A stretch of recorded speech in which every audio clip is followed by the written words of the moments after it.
Hello, my friends, and welcome to another episode of Unlimited. Today, we are talking about empowering evolution in your work.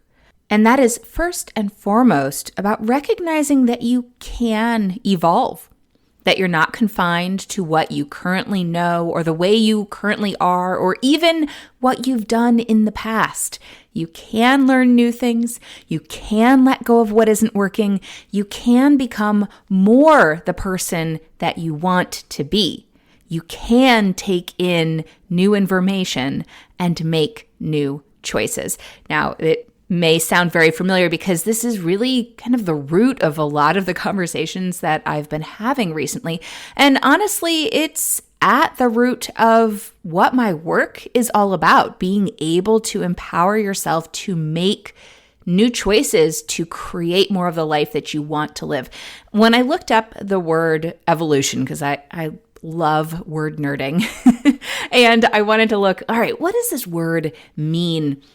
Obviously, there's the definitions around biology and the natural world and all of that. But there's another section that talks about it being an unfolding or an emission, like forming and then giving something off, which I see very much as like that idea of forming an idea and then sharing it with the world. Growth, advance, which is slowly developing into a more complex state, which is kind of what we do. Like as we take in new things and learn and grow from children to adulthood, we evolve our ideas and understandings of the world. And of course, it helps when we are open to that growth and having those new ideas and being able to make different choices and let go of things that aren't serving us and all the things that I just said. So it's this idea that we can start out in one place and we can grow into another, and it doesn't diminish where we've been. It advances it. It builds upon it. And, that growth can happen whether you feel called to step into something that brings your past experience and skills and passion together in a new way, or whether it's intentionally creating an opportunity based on all of those things because you see a need that can be filled by what you have to offer. Maybe it's all of those things.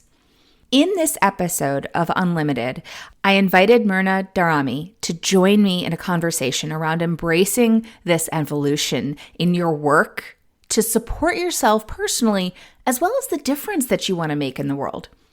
I was introduced to Myrna when she was a panelist on the Hill Roundtables last year, which is actually coming up again, round 2, on October 12th through 14th. It's a 3-day DEI conference for business leaders, and I highly recommend checking it out. So there will be a link in the show notes, so definitely go click on that and take a look. Myrna is a marketing technology strategist and the founder of Myrna & Co., a firm specializing in digital media marketing strategy, analytics, and ADA compliance. Over the last 15 years, Myrna has educated over 500,000 professionals and transformed countless small business brands' digital footprints. Myrna's clients often call her the tech whisperer or the Oprah of tech for her unique ability to translate tech talk into simple and actionable concepts that make sense to even the most non-technical business owners. She takes pride in helping her clients peel back the layers of their brand, establish connections with prospective customers, utilize the latest and greatest technology tools, and return to them an optimized digital footprint that converts better than ever before. Some of the things that we talk about in this conversation are being informed, not confined by binary boxes, the difference between evolving and scaling, what it means to be accessible as a digital creator, showing up authentically, and defining what being an expert looks like for you. This is an amazing conversation. I loved the insights in this conversation, and I can't wait to share them with you. So without further ado, let's get started. Hey there, I'm Valerie Friedlander, Certified Life Business Alignment Coach, and this is Unlimited. This podcast bridges the individual and the societal, scientific and spiritual, positive and and negative, nerdy and no, there's just a lot of nerdy. Come on board and let's unlock a life that's as badass as you are.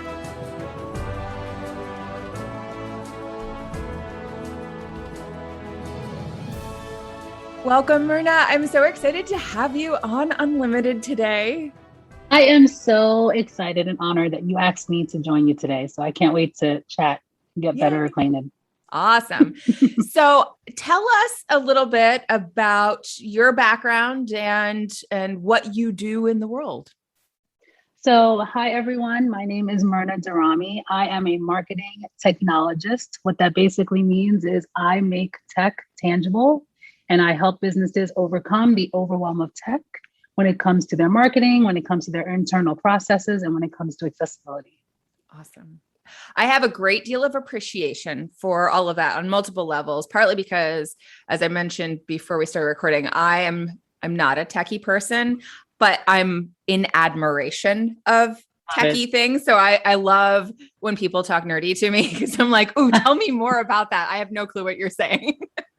I love it. No, that's how we actually connected. That's right. So yeah. And I mean, honestly, when you think about it, especially in the day and age we live in now, digital is like almost every aspect. Like I was saying this to a colleague the other day. I was like, I will leave my home without my wallet, but I won't leave my home without my phone. Like my phone is the wallet, is the things, all the things. It's the key that opens up my door to the car. Like also, it's just so crazy to me how infused tech has become just in my world. So because of that, I mean, for me, I think it's always just so important. Like I make it a mission, especially from a business standpoint, to have business owners feel empowered as opposed to overwhelmed about this stuff. Because yes, it can be a little overwhelming, complicated, nerdy, all the things, not so sexy in terms of things you love to do in your business, but it's so needed and it's so important. So yeah. How did you get into this? I stumbled on it, Valerie, to be honest. Like I've always been, let me not say, I've always been a closet techie. You know, I was raised by, I mean, my mother and my father, but my cousins who were all boys, all older than me. And they were very like sci-fi, like, you know, all the Star Wars things, all that. So I was always raised around, you know, techie type of people. And so it was always just a part of me, even though it wasn't something that I was going into when it came to school. But I always did have like an artsy part to me, all the things. So in undergrad, I majored in architecture, which actually, you know, when you think of architecture, it does kind of align very similar to an engineering/computer science type of mindset. But it wasn't until after I think I was getting my MBA, my husband, who was my boyfriend at the time, was a computer software engineer. He kept saying to me, you can't sleep on technology. Like that's going to be the wave of the future, like businesses, our lives. And at the time I was like, I see it, but I don't see it. However, it just seemed like it was just evolving that way. And so I ended up getting my MBA in the focus of technology management. And then I haven't looked back since. So it's just kind of crazy. I kind of just organically grew to be in this space.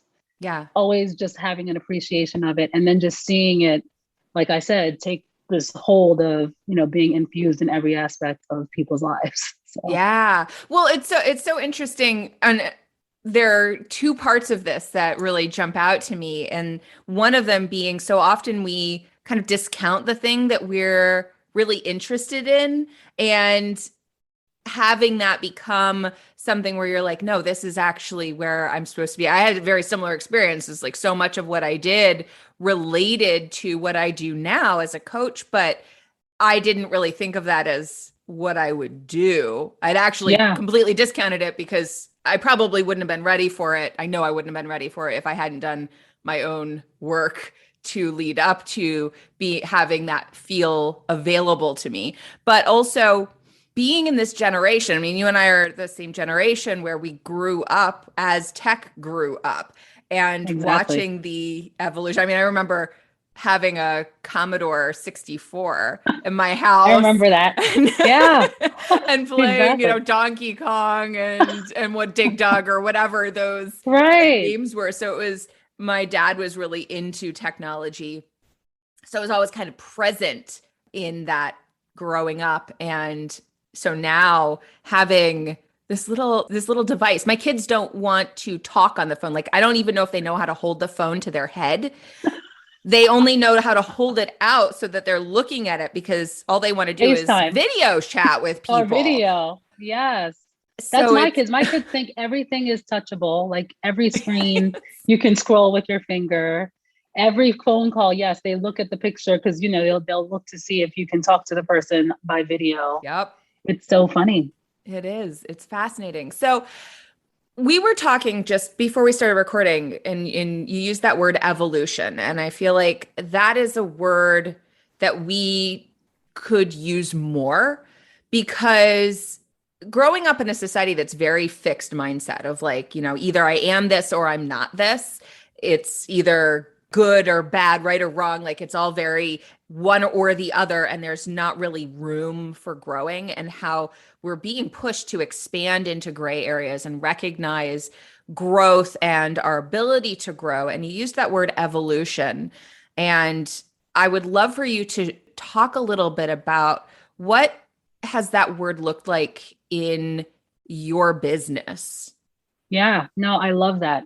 So, two things I want to point out with what you said in terms of the shades of gray and the like bipolar, areas that we tend to want to gravitate towards, even though the shades of gray in that spectrum is so huge. It's interesting you say that because when I first started my business, I realized that I liked to play in several different boxes. I had the creative sense, that's the architectural, design aspect and element of the things that I love to do. But I also had the logical, techie engineering type mindset as well. So I literally had this like, where do I play thought? Do I go the design creative route or do I go the logical, data driven statistics type of mindset? And so I decided to say, I'm going to stay in the middle. And so because of that, because I knew I didn't fit each box as well as I thought I could. So that's one thing I wanted to just point out. So the shades of gray is where I've lived for a very long time.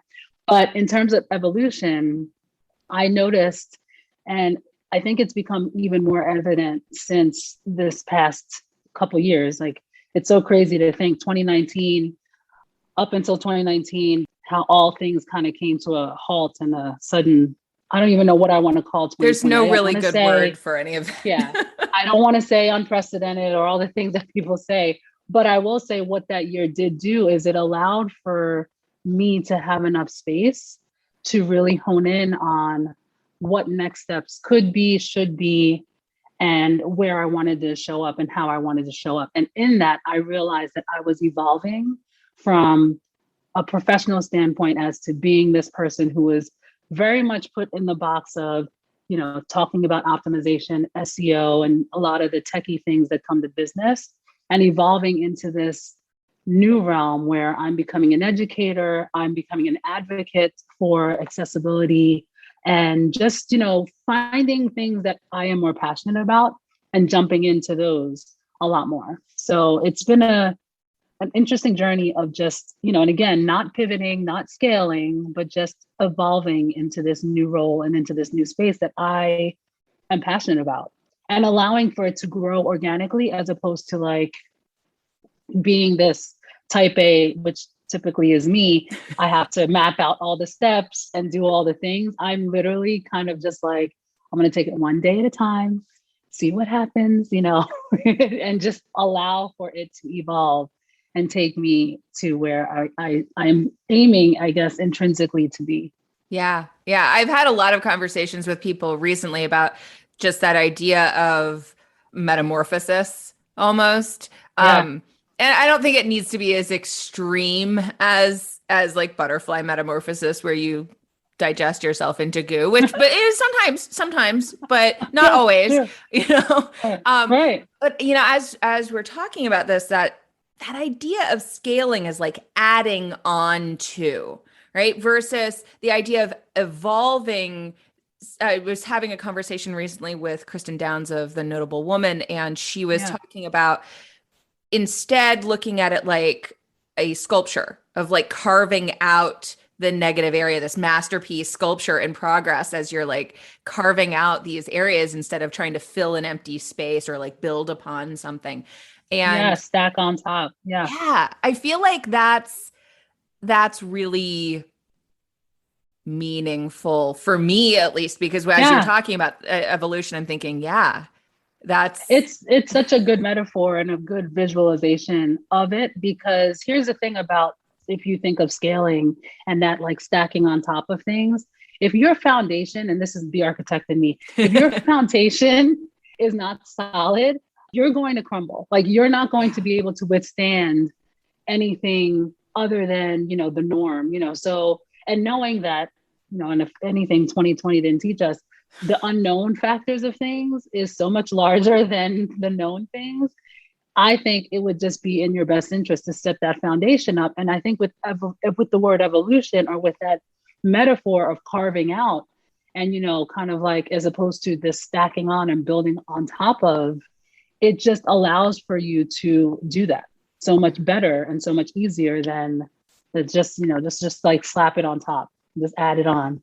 yeah, So yeah. Because if something's not working, at which the bottom. also we have found a lot of the things that we might have thought were working, it's like suddenly no, it's not. And even if it was working for you, it might not be working for other people. And Right. that, And right now too, that's the other thing too. It may yes, have worked 3 months ago, but as of today, it's not working, and that's okay.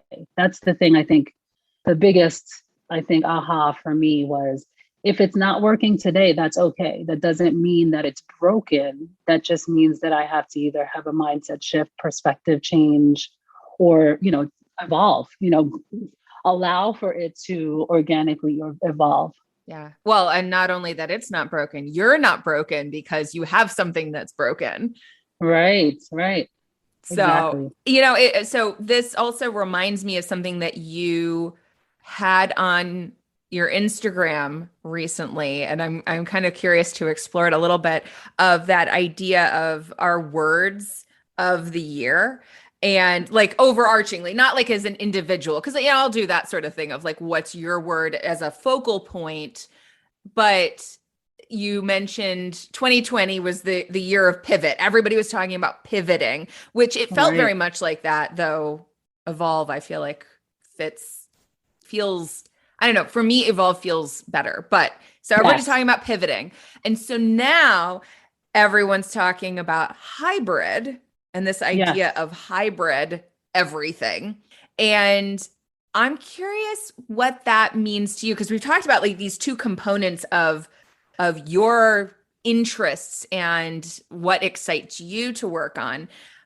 And so what does that look like when you What does that think look of the like? word hybrid? Yeah, when I think of the word hybrid, I literally think of it as, it is a little of this and a little of that. And, the formula to that, a little bit of this, a little bit of that, is not an exact science. I think that, I've had to experience hybrid in a lot of different ways, because in my career, I've spent a lot of time doing a lot of public speaking and educating on a lot of different platforms. And of course, that came to a screeching halt because it was all done in real life and had to be done virtually. So that was like the new normal. And then now, we're kind of coming out of this stage of, in real life, events are starting to happen again, but there still needs to be that culmination of, well, what did we learn when we were virtual? So you basically are taking all the lessons learned, all the things that you've done, not necessarily going back to a scenario, but actually incorporating it as you move forward. And that is what I consider to be a hybrid. It's almost like you take your lessons learned, the things that went well and you want to make sure you keep and maintain, you continue on with that. Also, while incorporating some of the things that you probably were doing before that you can now incorporate again. So, hybrid to me, and it's so funny because I was on a podcast the other day and they were talking about like marketing strategy and where should you spend your time? Should it be on Instagram? Should it be here? Should it be there? And I honestly was like, listen, you need to have a hybrid. Like, once again, it's like that word. You can't just spend it in one place. Like, you actually have to diversify a little bit. So to me, hybrid is literally like the word I guess I am using for 2021, because I realize that it's going to be a culmination of a lot of things in order to be the most optimized and be the most effective. Yeah. Well, as you're describing, so let me go back to our conversation before we started recording of that idea of baking. I hear a little bit of this, a little bit of that. I'm imagining that cooking and like what kind of cake I like might not be the same kind of cake that you like. My son doesn't really like sweet things. I don't know where he got that from because I'm like, okay, more for me. Yeah, but there we go. I have to be really mindful, like when I make a cake or buy a cake for him, that it is a particular way because he does not want the sweet buttercream icing at all. He will not eat it. I will have wasted my time and or my money on a cake like that. Whereas if I'm making it for like myself, I mean, I like a middle ground there, but it's like a little bit of that, a little bit of this, what resonates for you, but also what resonates for your audience. Within that, you've become very much an advocate and activist around accessibility. And so I'm curious, as you look at that hybrid and helping people with their technology, bring in this little bit of this, little bit of that, but also hold on to what we've learned. What are some of the things that you really hope that people carry with them as they take their business and the tech component of their business into the next phases of our evolution? Right. No, that's such a good question. So yeah, in terms of digital strength, digital awareness, and just being in that digital era, I think, one of the things, and I talk a lot about this to a lot of my clients, and also I just had a speaking engagement and I talked about this. Us as digital consumers have changed because of what we have just gone through, because of the reliance and the mechanism of the web to be that one vehicle that allowed for us to continue to connect, continue to communicate, and continue to establish or maintain some kind of community. It was where people realized that they wanted the information they wanted in the way they wanted it, when they wanted it. So, for example, and when I say hybrid in this, let's just take it through and say, okay, there's a video that someone just posted, or someone has images that they posted online somewhere, whether it's on a social media platform or, wherever they posted it. If I am, as the person about to receive the information, not able to play the video because I am dealing with my kids who are in their classes and I don't want to make any noise, I would love to be able to receive that content, but in a way that I could then access what the context is. So in making your video that you just posted accessible in a way that if somebody turns off the volume, they can still get context because you have it with subtitles or with captions, then that is allowing for someone to be able to receive the content the way that they want it, when they want it, and also be able to engage with what you're putting out there. So when I say accessible, I am looking at it not just from the standpoint of the needs of reaching a whole other demographic of a disabled community. I'm also thinking of it as, again, us as the normal public, the general public. We all are in this space of wanting to have information be received in the best way to meet our needs at that moment. So I think that's where the word hybrid and accessibility kind of go hand in hand there. And so I've kind of taken a long, like it took about 6-7 months of just deep diving, not just in learning from the disabled community. I mean, I spent hours on Clubhouse just listening to their stories and listening to them and how they engage and how they utilize technology and the web in order to survive and to live and just to thrive. But then I also spent a lot of time just going through understanding the client journey and customer experience from a digital standpoint, and understanding what it means to be a digital consumer today and how businesses should meet their needs. And I think it all comes down to making things more accessible. So, yeah. Absolutely. Well, and I certainly appreciate that. As much as I am more of an auditory person, I fit exactly what you just described of like, my kids are doing something and my ears need to be available. Right. But I don't just want to sit there because it's not exactly a meditative space. Exactly. So I can still take in things. I can still learn things when I can read the caption. So I do often do that. It's very true. Exactly. So yeah, so I think for me, I just, in the evolution of me, I just took a better understanding and I think more of a passion in how to make someone, whether it's a business or, someone who's just creating content online, how do you make it so that you can be the best digital version of yourself while providing the most value to the people who are receiving the information you're putting out there? And, so this is kind of the evolution of me coming from that world of focusing on SEO and focusing on streamlining internal business processes to now becoming this person who is very empathetic to the disabled community, very empathetic to the digital consumer as we are today, and trying to meet the needs of that. Yeah, I love that. I love that so much. And that ability to grow and evolve. I'm wondering, like, because so many people did shift over to digital, and there's so much talk about like, where do you collaborate best? I've heard conversations of, we need to get back in the office so that we can, because that's the space to collaborate, because that's the space people are used to collaborating. I've also heard conversations about, well, the Hollywood Squares kind of dynamic of Zoom actually is a really powerful equalizer because you don't see any of the other pieces. You just see someone's face. So you don't see like who's in the executive office and who's in the cubicles and like all of that. It's like almost everybody is on an equal footing when you are in a little square on a screen.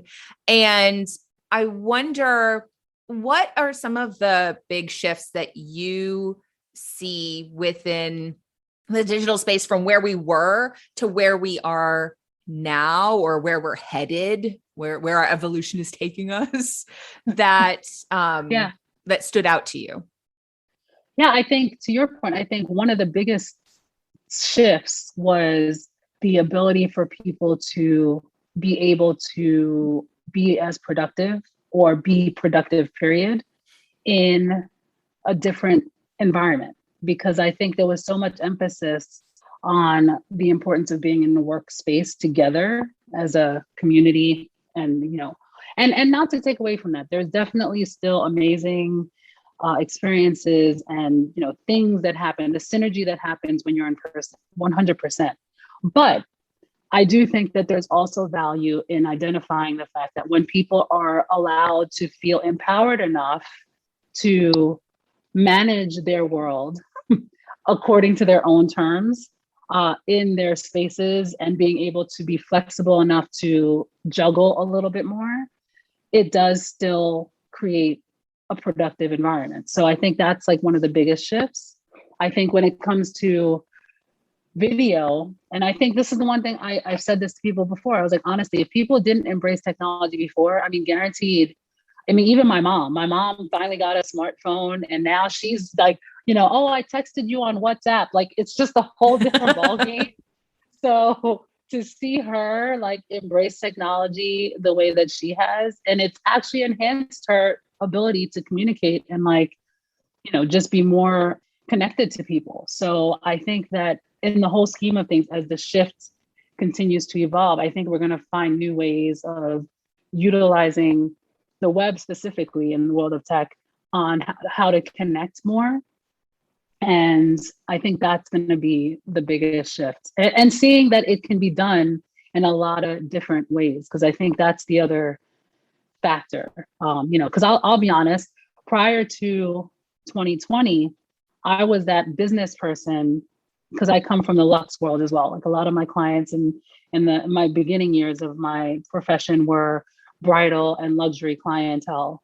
So I had this thought process of, I can't be on video unless my hair is done, my makeup's done, my lighting's right, all the things.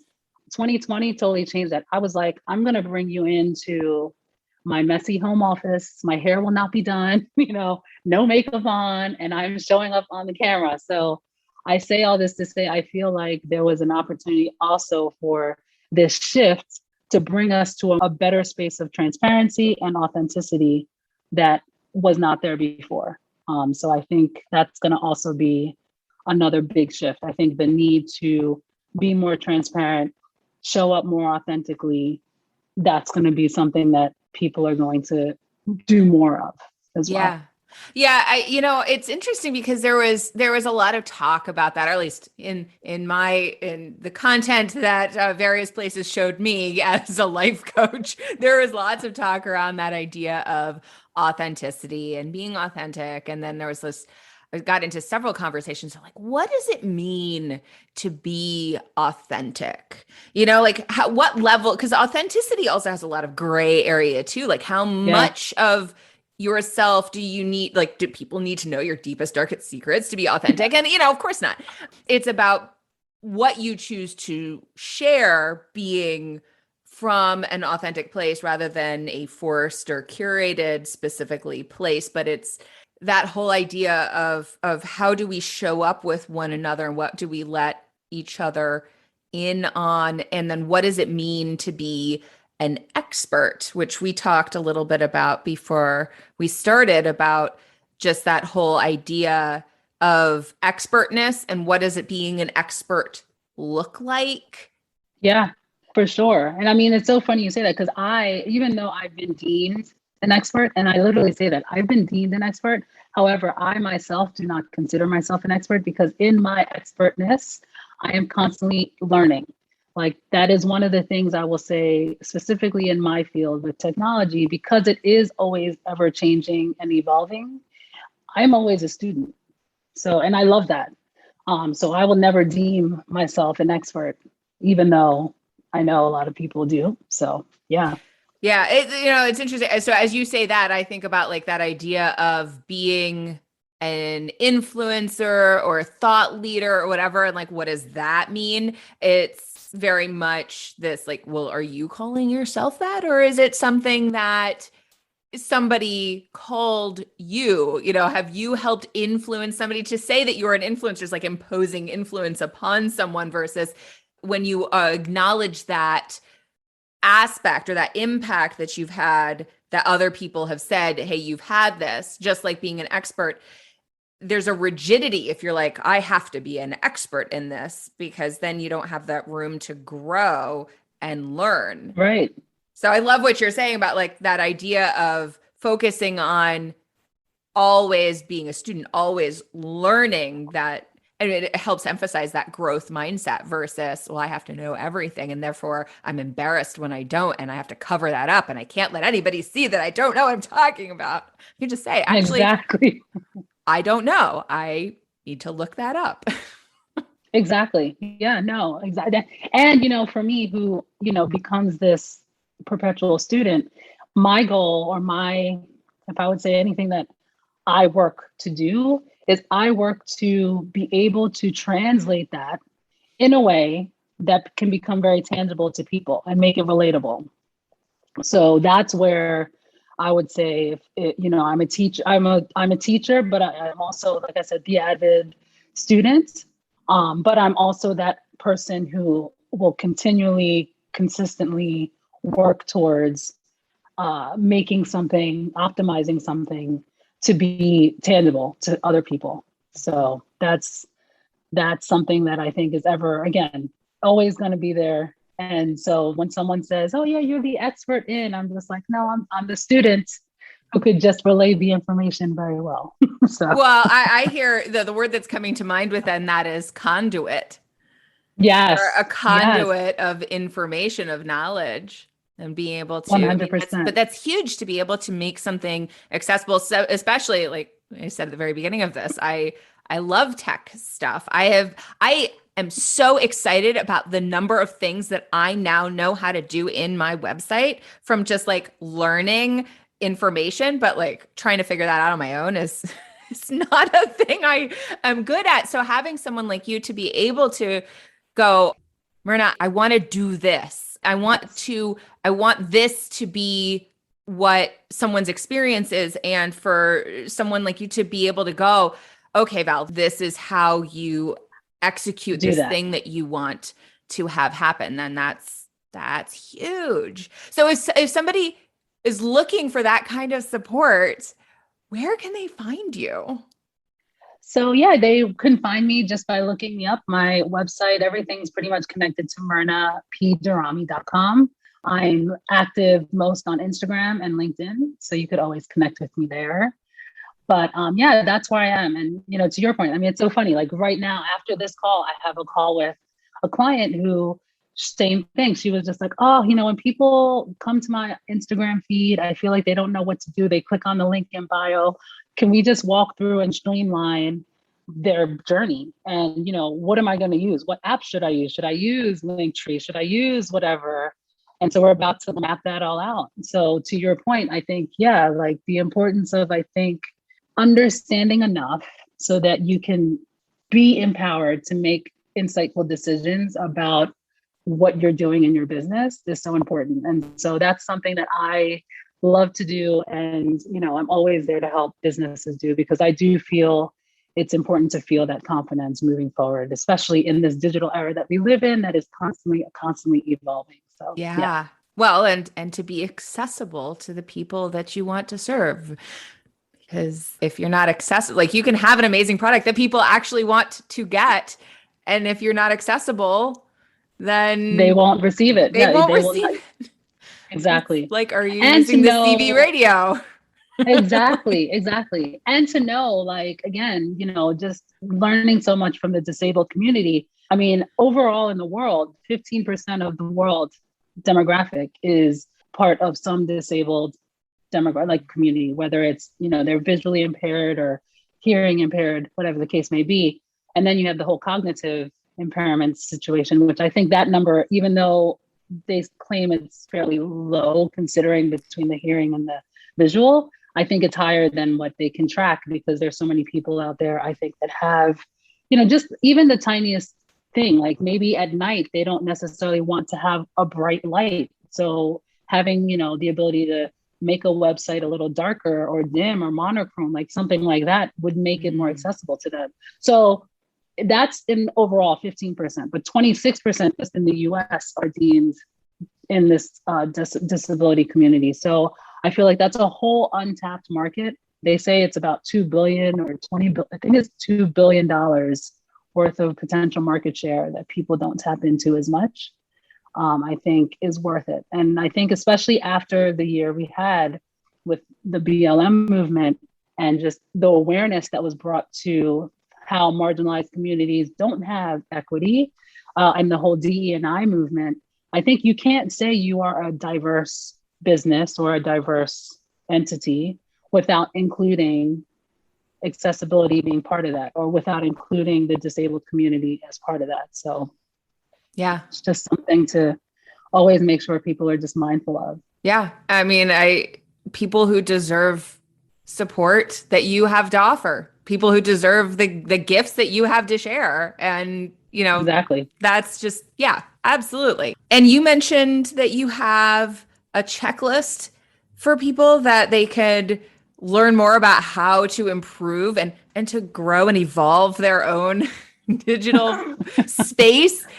Yes, I do. So I have a checklist. I just recently created it. It's a web accessibility checklist. I call it the essential one because I break everything down by particular ailment that someone may have. So if it's someone who is deemed blind or visually impaired or hearing impaired, or even if they have things that people don't even think of, like someone who's more prone to epileptic seizures, or things that people, again, it's like we don't think of all the things. And I get it. And to be honest, I don't think we could ever incorporate all the things.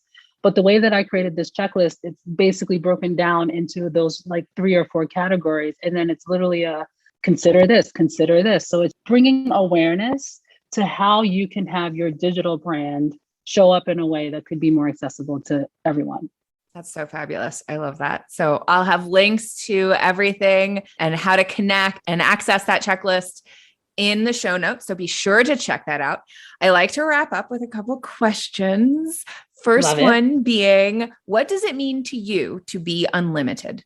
Wow, that's such a good question. What does it mean to me to be unlimited? I think to be unlimited means that I need to, and we were talking about this beforehand, know the things that I know, but I also need to embrace the things that I don't know, meaning that embracing the fact that there's so much out there that I don't know. And that is what keeps me unlimited, because if I were to go from the known space, that is a very confined box, considering that there's so much out there that I don't know.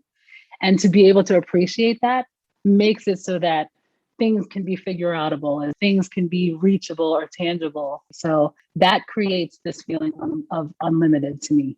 Awesome. And when you want to feel unlimited and tap into that energy, what song do you listen to? Oh goodness, I am. I think you do know this about me, though. I love music, so that's a hard one to say. Oh my goodness, like what music? I love all kinds of music. I would say it's so funny what just came to my mind with that, Michael Jackson. What's the song?